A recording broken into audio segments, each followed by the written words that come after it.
8, 7, 11, 12, 14, 17, 17, 22 dot dot dot পরবর্তী সংখ্যাটি কত? তো এখানে আমাদের একটি অনুক্রম দেওয়া আছে। প্রথমে দেখে নেওয়া যাক এটিকে একটি সমান্তর কিংবা গুণোত্তর অনুক্রম কিনা। এই অনুক্রমটির মধ্যে দুটি পদে আমরা সেম সংখ্যা দেখতে পাচ্ছি, কিন্তু বাকি সংখ্যাগুলো সেম না হওয়ায় আমরা বলতে পারি এই অনুক্রমটি সমান্তর কিংবা গুণোত্তর অনুক্রম নয়।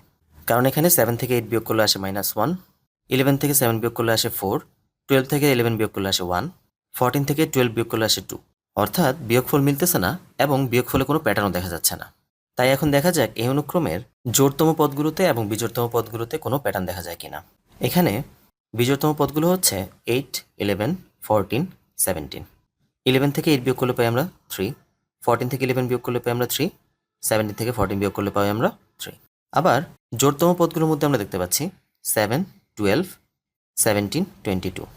12 থেকে 7 বিয়োগ করলে আসে 5, 17 থেকে 12 বিয়োগ করলে আসে 5, 22 থেকে 17 বিয়োগ করলেও আসে 5। অর্থাৎ জোড়তম পদগুলো এবং বিজোড়তম পদগুলোর মধ্যে আমরা একটি প্যাটার্ন দেখতে পাচ্ছি। তাহলে এর পরবর্তী সংখ্যাটি হবে 17 এর সাথে 3 যোগ করলে হবে 20। অর্থাৎ কারেক্ট অ্যান্সার হচ্ছে 20।